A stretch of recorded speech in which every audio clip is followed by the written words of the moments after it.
Et salut tout le monde. La vidéo de matos, ça devait être ma dernière vidéo. Et finalement, j'ai eu une idée, parce qu'il y a eu pas mal de questions sur le PCT, donc j'ai eu l'idée de faire vite fait une petite vidéo sur tout ce qui n'est pas la partie technique du PCT, mais tout ce qui est autour de la préparation de cette rando. Merci pour l'accueil, pour la vidéo de présentation du matos. Il y a eu plein de vues, plein de commentaires, ça vous a plu et ça fait plaisir. Et normalement, donc, je sors cette vidéo, je pense que je vais la sortir le 17. Donc, il y a de grandes chances qu'on soit dans l'avion avec Jules pendant que vous voyez cette vidéo, les gars. En tout cas, pour rappel, on part le 17, on commence à marcher le 20 mai. Donc, on parle dans cette vidéo, je vous fais vite un petit menu parce que j'ai pris des notes. On va aborder plusieurs thèmes.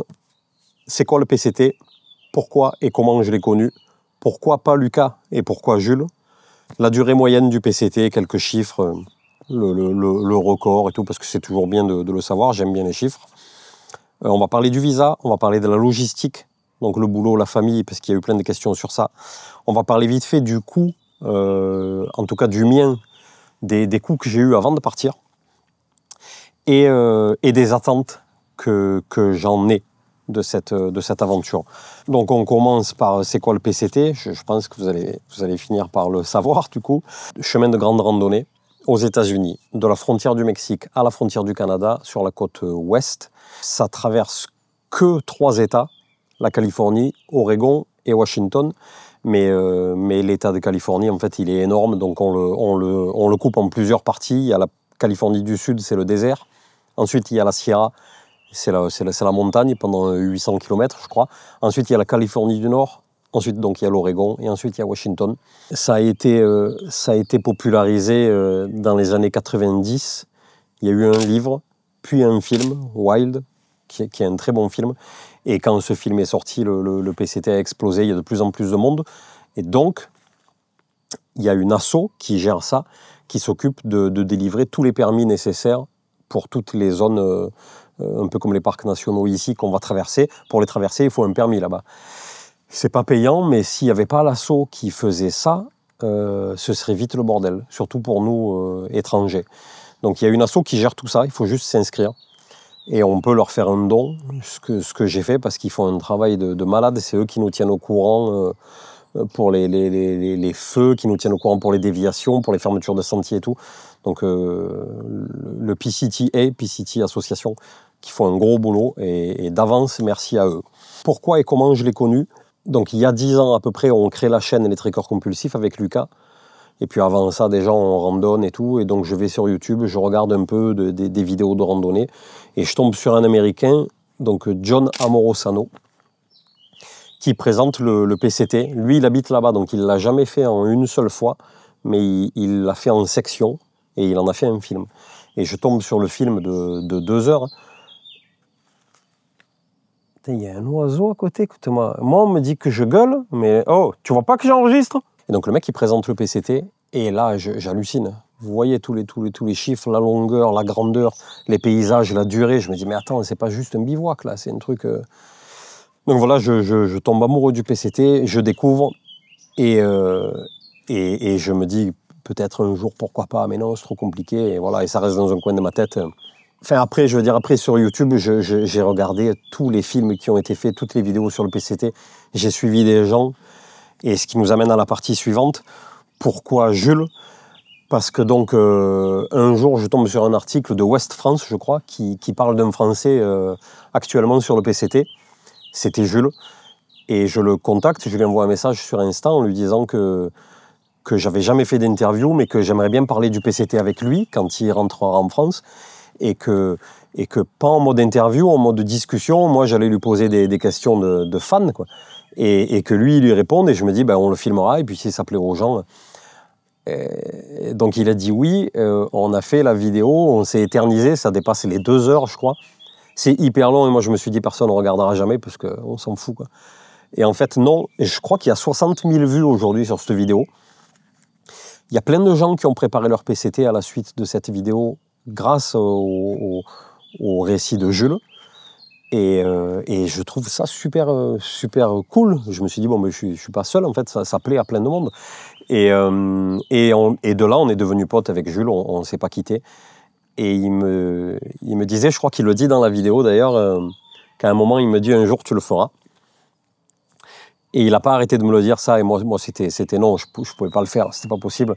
Et il y a un jour, il n'y a pas si longtemps, où il m'a dit, écoute, si tu y vas, j'y retourne. Et en fait, il a tenu parole. Quand je lui ai dit que tout était aligné pour moi, il m'a dit, je viens. C'était pas du tout la bonne année pour lui. Il avait des trucs à faire et tout. Il a mis plein de choses en pause pour pouvoir m'accompagner, le revivre, mais surtout m'accompagner, puisqu'il l'a vécu, il ne comptait pas y retourner. Mais il m'a dit, là, j'y retourne pour toi, pour qu'on vive cette aventure tous les deux. Et d'avance, merci Jules. Je ne sais pas si tu vas me supporter jusqu'au bout, mais d'avance, merci, et je pense qu'on va bien rigoler. Et du coup, ce qui nous amène à pourquoi pas Lucas, parce que je le savais depuis toujours. Lucas, je le saoule depuis toujours avec le PCT, et il m'a jamais dit que ça le tentait. Lucas, il aime bien les balades, les trucs, même limite les randos à la journée, ou les bivouacs, mais quand il y a un truc historique, un truc à visiter. Il aime pas la marche pour la marche. Même sur les GR, il n'a jamais été fan d'enchaîner des kilomètres ou quoi. Et moi, je ne dis pas que je peux le faire, mais c'est ce qui me plaît.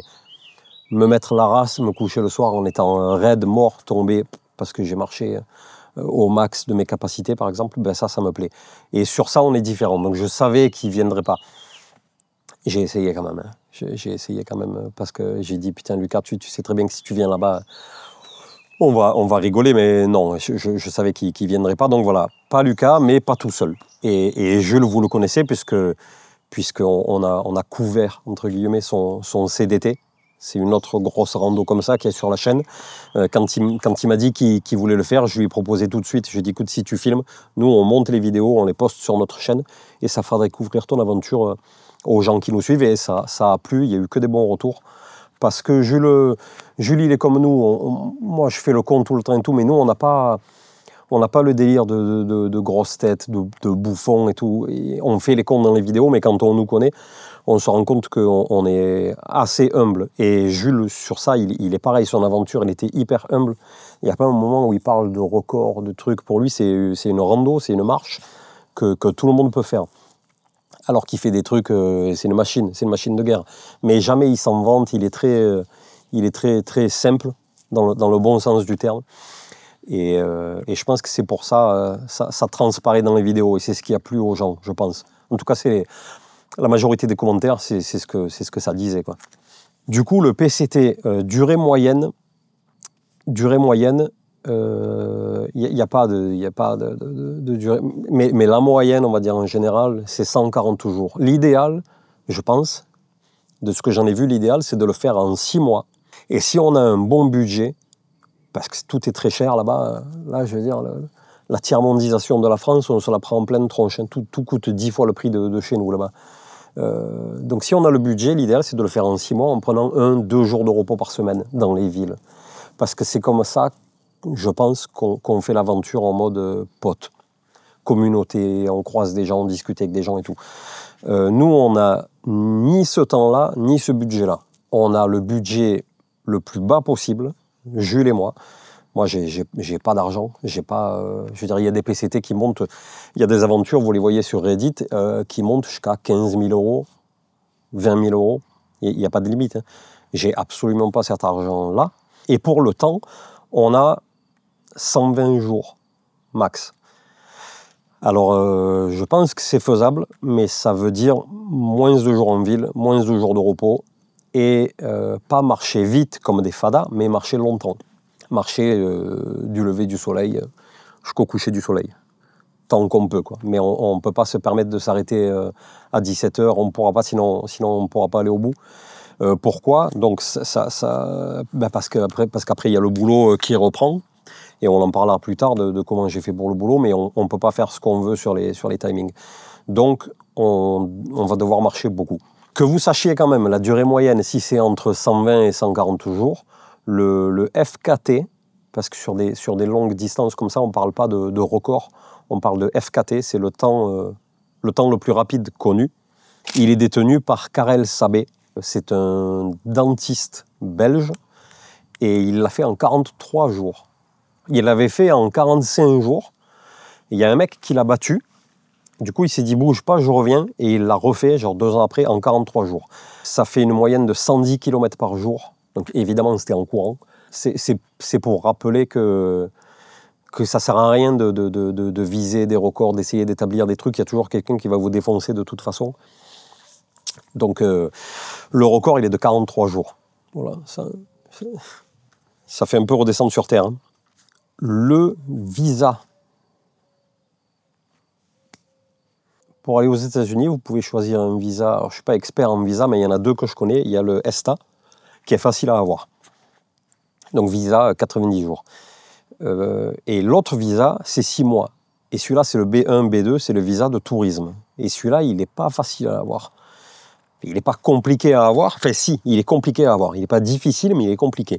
Pour le visa, j'ai pris rendez-vous sur le site de l'ambassade américaine. Tout ça, c'est obligatoire. Hein. Il n'y a pas d'autre façon de faire. Attendez, je vais mettre une veste, je me gèle. Je prends rendez-vous sur l'ambassade américaine. Là, je me relève parce que j'ai oublié mon carnet sur la table. Quand je prends la décision de faire le PCT, tout ça, c'était, je sais plus, c'était peut-être en septembre, je sais plus. Je commençais à y penser et tout. Et je me dis, allez, moi, je suis nul en papier, en organisation, en déclaration d'impôts et tout. Je suis procrastinateur, ceinture noire. Et donc, je me dis, cette fois, je m'y prends tôt. Je prends rendez-vous sur le site de l'ambassade le 28 novembre. Le premier rendez-vous disponible, c'était le 6 janvier. Donc déjà, rien que ça, je dis, OK, 6 janvier, il faut payer le DS 160, là, il y a un formulaire. Le visa, il coûte 185 €. Et le visa, on peut le retirer, enfin, on peut le demander qu'avec un entretien à l'ambassade des États-Unis, et elle est à Paris. Elle est, moi, je ne connais pas Paris, mais je regarde sur le plan, elle est au bout de Rivoli, vers là où il y a l'obélisque, voilà, c'est ça. Donc rendez-vous le 6 janvier à 10 h du matin. Donc déjà, moi je suis dans le sud. Il n'y a pas de train qui me permettait de faire l'aller-retour dans la journée. Parce que je ne pouvais pas arriver avant 10 h du matin. Le premier train, il arrive à midi, je crois. Donc ça veut dire train, hôtel, train. Bouffe et tout, nourriture sur place et tout. Donc je prends le train qui arrive gare de Lyon. Gare de Lyon, en fait, c'est au bout de Rivoli. Moi, je regarde, je me dis, bon, je fais tout à pied. Je ne m'embrouille pas avec le RER, le métro, je sais pas quoi, fada là. Et je prends un hôtel au milieu de Rivoli, dans une petite rue adjacente. Le moins cher que je trouve, c'est 100 balles la nuit, 90 € la nuit, plus le train, plus le visa à 185 €. Enfin, vous avez compris, le visa, il m'a coûté presque quasiment 500 €. T'imagines si le mec, en plus, il te dit non, je te le donne pas. Arrivé à l'ambassade, comment ça se passe? On prend un ticket, on attend. Attendez. Non, je vous fais le truc comme je l'ai vécu. Le matin, je sors de l'hôtel et je me dis, je vais tôt. J'y vais tôt. J'avais rendez-vous à 10 h, genre, je crois qu'à 9 h, j'étais sur place. Et là, je vois un mec avec une mitraillette, comme dans les films, devant l'ambassade. Et je dis, monsieur, bonjour, je viens pour un visa. Moi, je croyais que les mecs, ils allaient me dire, oh, mais bonjour, monsieur, mais bien sûr, on vous attend dans tel bureau. Non, le mec, il me dit, OK, ben, vous traversez la route, là, et vous voyez la queue. Ben, c'est cette queue-là qu'il faut faire. Et là, je vois une queue. Je ne savais pas si j'étais à l'ambassade ou devant Space Mountain. Je vois une queue de 100 mètres. Je dis, mais attends, mais jamais de la vie, je vais passer en 1 heure. Ça avançait pas. Il pleuvait, ça avançait. Il pleuvait. Ben oui, normal, Paris, ça avançait pas. Et là, je vois passer l'heure. Le mec qui est derrière moi, je lui demande à quelle heure il a rendez-vous. Il a rendez-vous à la même heure que moi. Et c'était une personne un peu âgée. J'ai dit, écoutez, venez avec moi. Ah, tant pis, j'y vais au culot parce que j'étais à 5 minutes de mon rendez-vous. J'ai doublé tout le monde. J'ai traversé la route. Je suis arrivé devant l'agent qui me voit arriver, qui me dit, qu'est-ce que vous voulez? J'ai dit, écoutez, monsieur, j'ai rendez-vous dans 5 minutes. Le monsieur aussi, qu'est-ce que je fais? Je retourne dans la queue. Et là, il me dit, non, venez rentrer dans la tente. Et donc, je suis passé. Bon, en fait, plus tard, j'ai vu qu'en fait, tout le monde est passé. C'est juste l'ambassade qui avait énormément de retard ce jour-là. Mais moi, j'ai eu peur. Je me suis dit, j'ai pas fait tout ça pour rien. J'aurai jamais d'autres rendez-vous. J'aurai jamais le temps. Je vais rater mon visa, quoi. Donc, dans l'ambassade, on prend un ticket et il y a des guichets. Il y a 5 personnes, 5 guichets. Et là, on nous pose des questions. Donc, moi, je vois un gars. Il me dit, qu'est-ce que vous venez faire aux États-Unis? Donc, je lui dis... J'avais déjà préparé, hein, j'ai pris des fiches de paye et je lui ai dit, écoutez, moi je viens me faire une randonnée de plusieurs mois, le PCT, il connaissait le PCT, ça, je pense que ça aide. Je lui ai dit, j'ai un travail ici, j'ai une femme, des enfants, Parce que ce qu'on m'a dit, c'est que ce dont ils ont peur, c'est qu'on prenne le visa et qu'on ne rentre pas. Donc le type, je lui ai sorti mes fiches de paye et tout, il m'a dit non mais c'est bon, c'est pas la peine, je vous donne le visa. Il m'a dit oui en 10 secondes. Voilà, à côté de moi, il y avait des gens qui ne parlaient pas français, qui parlaient à peine anglais. Et il y en avait un autre, 10 ans avant, il était parti en vacances à Cuba, et j'entendais, moi, bon, ben ça, c'était les gens à problème, c'était eux, quoi. Aller là-bas, ils se faisaient convoquer dans des bureaux et tout. Moi, le mec, je fais une rando, je rentre chez moi, j'ai un travail, une famille, des enfants, bon, voilà, ça n'a pas posé de problème. Donc, je sors de là en me disant, j'ai le visa, je quitte cette ville de fou, de fou, hein, parce que je suis arrivé tôt, la veille. Je me suis dit, je vais marcher le long de la Seine. La Seine, il y avait 500 000 mètres cubes secondes de débit. Et l'eau, elle était quand même marron. Genre, tu tombes dedans, tu sais que tu sors pas, tu vois. Tu meurs. Si tu bois la tasse, tu es mort. Tu te sors un troisième œil direct. Et là, je marche. J'ai dû faire 10 km le long de la Seine. Et je me fais que doubler par des joggers. Et ils étaient tous, soit avec des AirPods, en train de discuter au téléphone, soit en train de discuter avec des collègues. Et ils parlaient tous que de boulot. On était dimanche.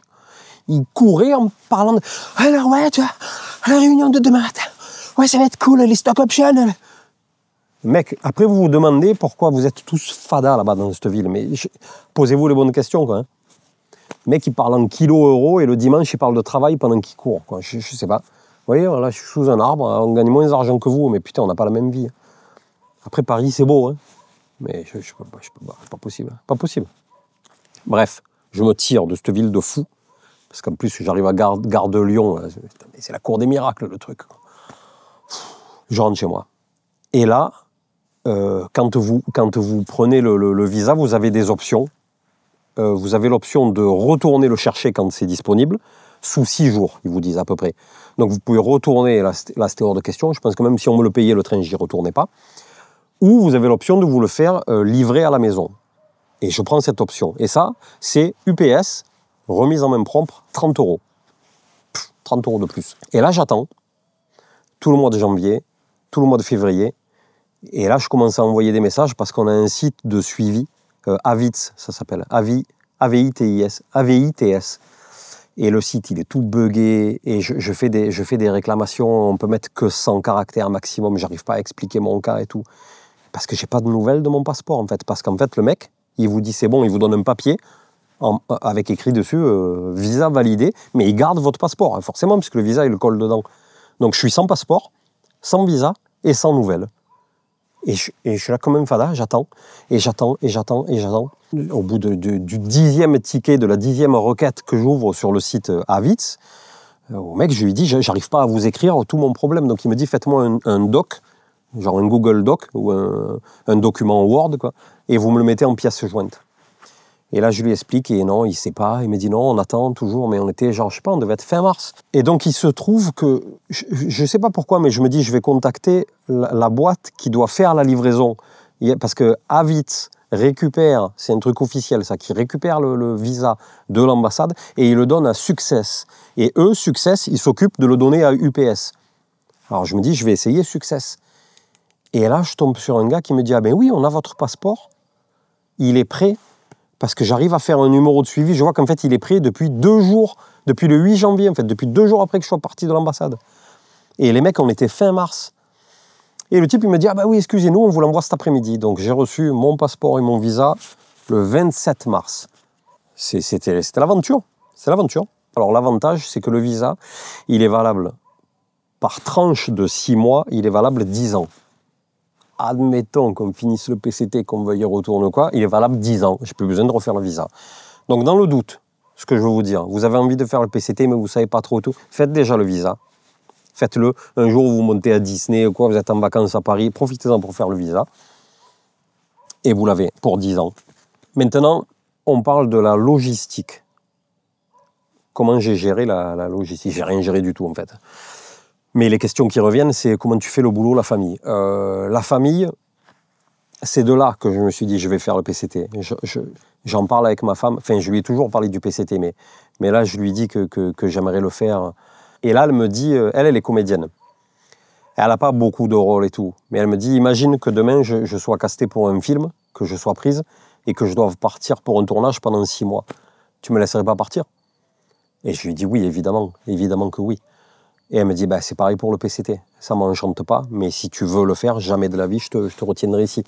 C'est pour ça que sous forme de blague, j'ai dit dans ma présentation que j'arrêtais d'essayer de comprendre les femmes parce que j'avais trouvé la meilleure. Je ne déconne pas, j'ai vraiment la meilleure. Donc voilà, je sais que ça ne l'enchante pas. Et je comprends ce qu'elle veut me dire, quoi. Elle sait que c'est mon rêve et jamais de la vie, elle me priverait de ça, quoi. Donc c'est cool. Encore vraiment merci à elle. Et pour le boulot, parce que normalement, même si on n'a pas la chance d'avoir une femme comme la mienne, normalement on a un boulot. Alors si vous êtes un jeune, c'est là qu'il faut le faire. Vous finissez l'école, vous faites saisonnier là, au McDo ou je sais pas où, mettez les sous de côté, vous partez faire le PCT. C'est à ce moment-là qu'il faudrait le faire.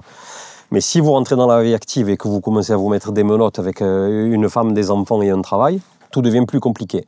Pour le boulot, en fait, moi, je suis annualisé. Ça veut dire qu'au lieu de faire 35 heures semaine, je dois faire un quota d'heures à l'année.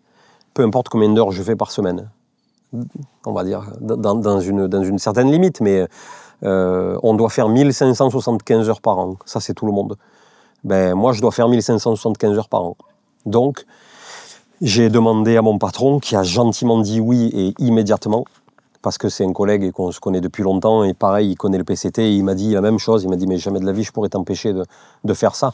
Je lui ai demandé si je pouvais faire plus d'heures cette année, et j'en ferai un peu plus l'année prochaine, et on va dire que sur 2-3 saisons, j'arriverai à lisser et à retomber sur mes pattes, sans prendre de congé sans solde. Donc merci à lui, évidemment.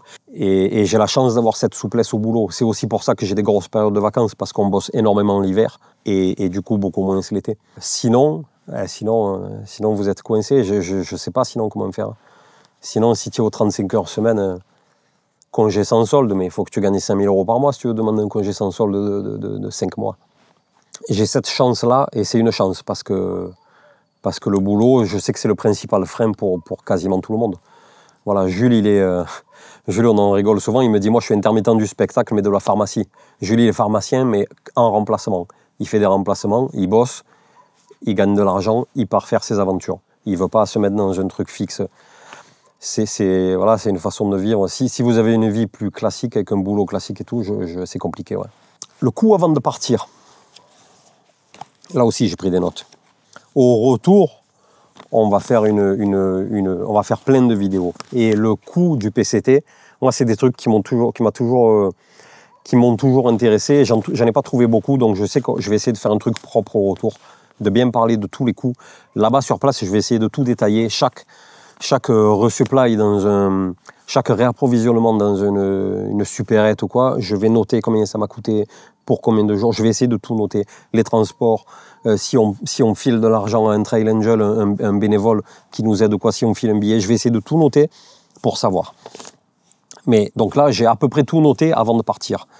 Je ne vous parle même pas du matériel que j'ai acheté, ça on s'en fout parce qu'il y a des trucs que j'avais déjà, il y a des trucs que je n'ai pas payés, donc je ne vous parle pas du matériel. Le visa, je vous l'ai dit, j'ai acheté la carte pour le PCT. Il y a une application, Far Out, c'est une application communautaire, comme ici on a une appli de GPS, quoi. Et c'est une appli où les autres marchent, en fait tout le monde là, c'est quasiment obligatoire. Et vous lui dites d'où vous partez le matin. Quand le soir, vous lui dites « je vais dormir ici », elle vous dit combien de kilomètres vous avez fait, le dénivelé. Et surtout, sur l'appli, on sait où sont les spots de bivouac et combien il y a de tentes. Et on le sait en direct, parce que les gens le disent. On pointe, en fait, comme si on pointait. Donc, on sait où il y a de l'eau. On sait s'il y a des sources qui sont taries ou pas. On sait s'il y a des problèmes sur le trail. Les gens de devant vont nous dire s'il y a des feux. C'est une application communautaire, obligatoire, hein, obligatoire. On peut discuter avec les gens, échanger des photos et tout. Mais la carte, c'est comme chez nous, en fait, les cartes, elles ne sont pas gratuites. Donc l'appli est gratuite et la carte, je l'ai payée 32 €. Il y avait 30% de remise. Donc 32 € la carte. Donc j'ai le train pour aller à Paris, pour rejoindre Jules, que j'ai payé 60 €. Le billet d'avion. Et là, je suis obligé de vous parler d'un autre partenaire que j'avais oublié de mentionner. Et il s'agit de mes parents. Mes parents qui m'ont aidé, qui m'ont payé le billet. Mon père, il est venu, il m'a fait un PayPal et il m'a dit attention, je te fais un PayPal, mais tu nous cites dans la vidéo. Donc merci papa, merci maman.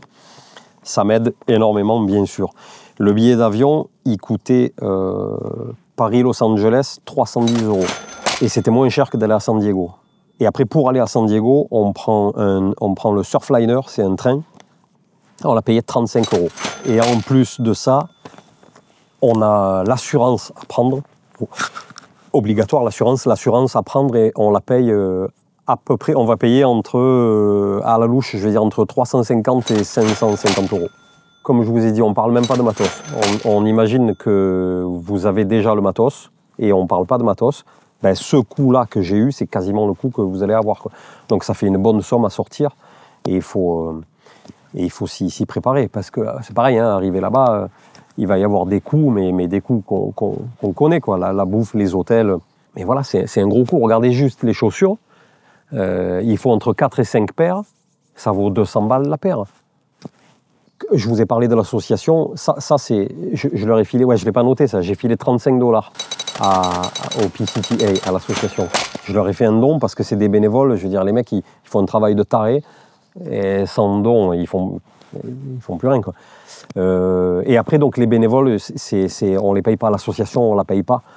Tout ce qu'elle fait pour nous, les permis et tout, de nous envoyer le permis, on ne le paye pas. Elle nous file le petit tag à accrocher sur le sac et tout. Bon, tous ces trucs-là, on ne les paye pas. Donc, de temps en temps, les mecs, quand vous sortez d'un chemin et que vous voyez un mec avec un pick-up et qu'il a fait son barbecue et qu'il vous attend avec des hot dogs, on ne le paye pas. Mais vous vous doutez bien quand même qu'il faut lui laisser un truc, quoi. On n'est pas des fadas quand même, on n'est pas des chiens, quoi. Il paye son essence, il paye la bouffe, il vient, il donne de sa personne. Enfin, moi, tous les bénévoles que je vais croiser qui vont nous aider, on est obligé de leur donner un petit truc, c'est normal. Donc voilà, tous ces coûts-là, que je ne connais pas encore, ben on en parlera au retour. Qu'on soit allé au bout ou pas, hein, on parlera de notre PCT, ça, il n'y a pas de problème. Et dernier point que j'ai noté, en espérant avoir couvert toutes vos attentes, c'est justement quelles attentes j'ai vis-à-vis de ce PCT par rapport à la chaîne. J'adore la vidéo, j'adore le PCT, mais j'adore la vidéo. Ça n'aurait pas été possible de partir là-bas sans me dire que j'allais filmer. C'est pas possible. Donc ce que j'espère, c'est que là-bas, on va faire des vlogs en mode comme ici, comme on fait les bivouacs ici avec Lucas. On va faire des vidéos.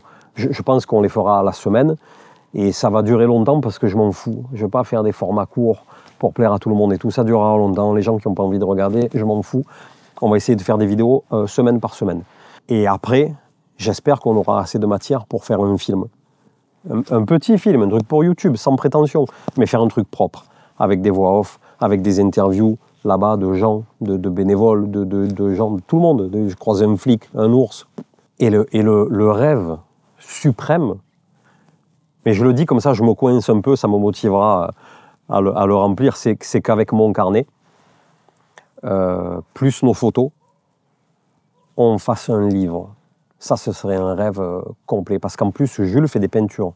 Et franchement, il se démerde. Il fait des très belles aquarelles. Donc évidemment, il ne les fera pas sur place. Mais là-bas, il peut prendre des photos qui lui serviront de modèle. Il peut rentrer ici, faire des aquarelles. Si je le remplis, on aura mon journal, on aura des photos.